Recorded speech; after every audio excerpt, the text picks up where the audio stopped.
Did you hear that last reading? And you know that it's called the Sermon on the Mount? You realize that? Do you realize that? Yeah. Don't go to sleep on me. Don't go to sleep. I'm just going to put this down here for a moment. Dearest family, when we talk about the Ten Commandments, we know that the first part has to do with God. I'll have only one God before me, and so forth. Then in the middle, it talks about how we're to treat things to avoid as personal, and then the last part talks about our neighbor. So in those, I hear that ringing sound. I'll step back a little. In those, we have an outline about what we can and what we should not do. Are you aware of that?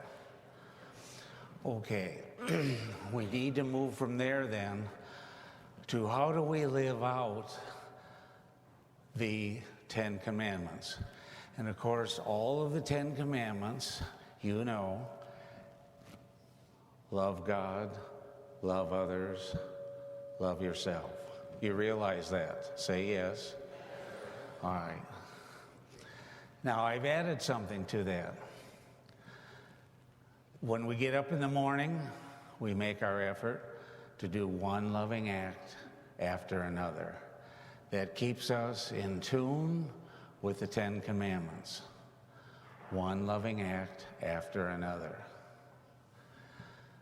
So, the rest of it then has to do with how to live out in the world in which we live our Christian Catholic life. Some of this will be really obvious to you. If right here is a person and I can see that they're hungry and struggling, if I walk up and say, I'm sorry, you're hungry and struggling, and then I walk on, what changed? Nothing. Do I have the ability to do something about that? Yes, I do. Not always. Not always. I remember a little thing that happened. I was uptown there by Gus's, Coney Island, and I wanted to go in there to eat breakfast.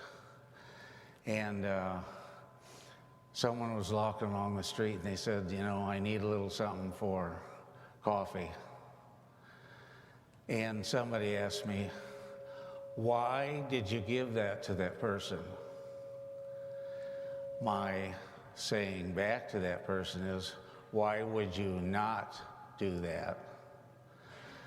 Now, there are all kinds of circumstances, and I can't give you all of them.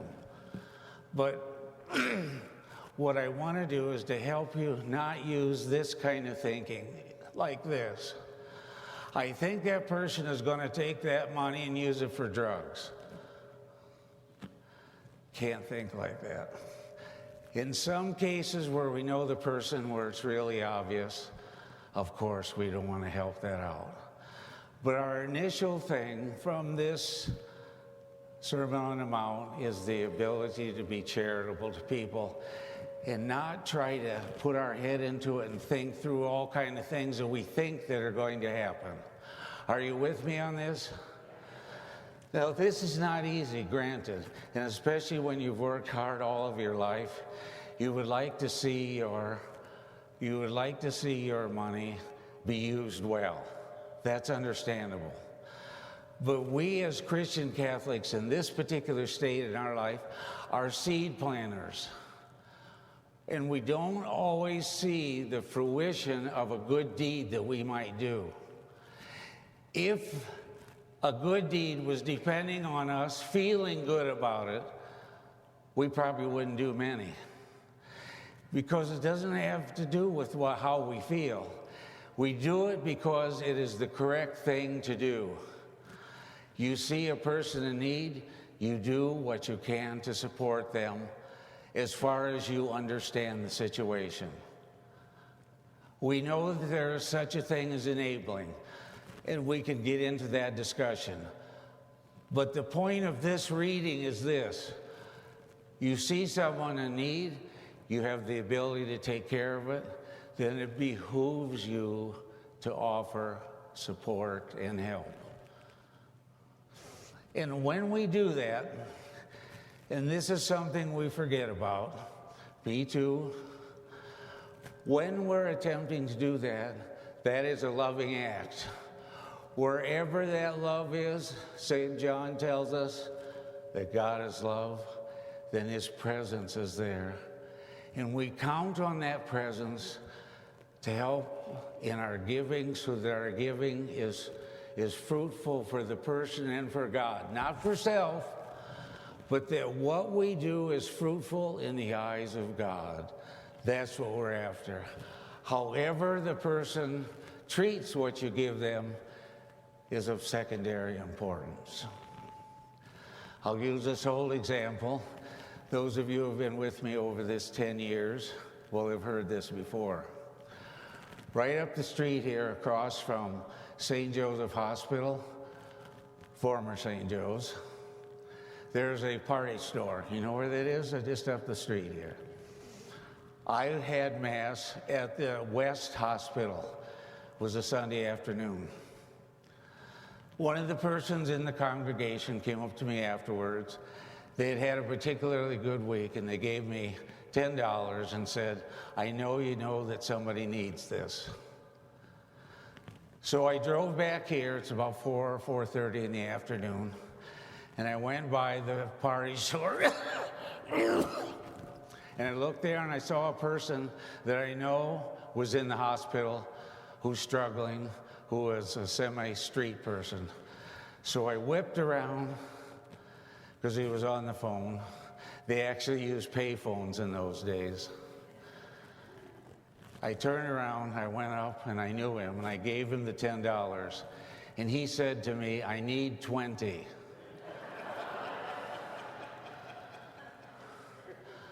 Nothing felt good about that.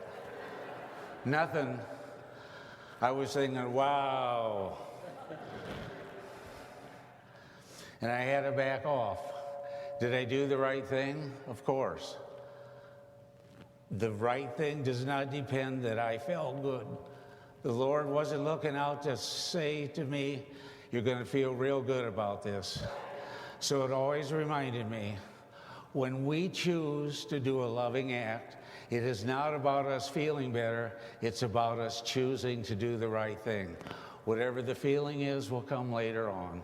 And sometimes it'll be wonderful, because the opposite of that is, I see people in the store and on the street, various ages, who've come up to me and said, and I don't remember them, thank you for helping my loved one in the hospital.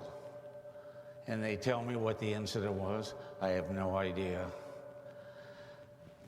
That's important for us to understand when we are seed planters, that the result of a good act will not always be right on the spot.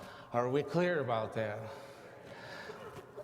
I keep saying this over and over again because this is how we become the kingdom of God, by this kind of seed planting, this kind of action that we take. And that's what the Sermon on the Mount is telling us, various ways in which we can help people who mourn, people who have nothing. We can also people who are at their job persecuted by other people, all of that kind of thing. People who are in war, like we're helping out the people over in Ukraine. But when we're aware of this, it is not about the result. It is about doing the right thing and to be confident about it.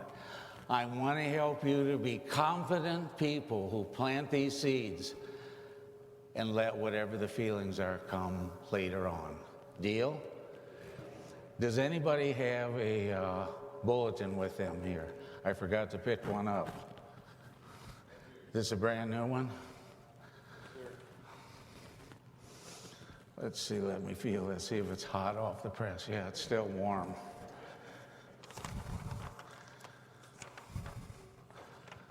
Let's see if it's in here this week. Oh, remember we're doing that warming center soup kitchen? Starting that, one loving act after another.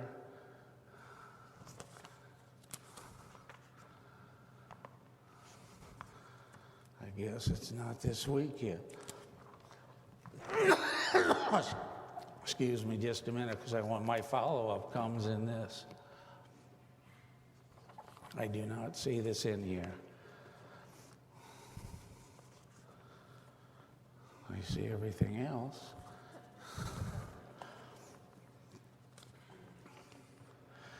No, it won't get in until next week, but I'll have to tell you about it anyhow. That was my follow-up for today, because I thought we prepared to do it. Whatever. But in there, it talks about the attitude of gratitude. Because developing that attitude of gratitude is what the Our Father tries to teach us. When we go before our God, we ask Him to strengthen us.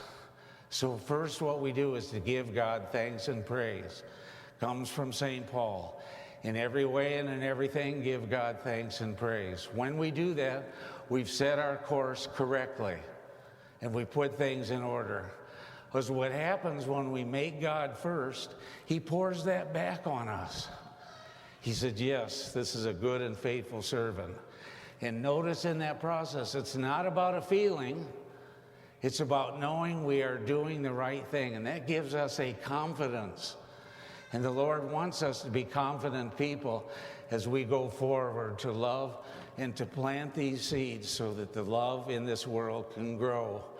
And that which is not good will be pushed out. That's what we do in the cornfield. We plant the corn close together so that it shades and the weeds can't come up. And that's exactly what we want to do in the world. We want to make sure we shut out that which is bad. And the only way we can do that is by loving acts, because it is only light, and light is the power of love, that has the ability to dispel darkness.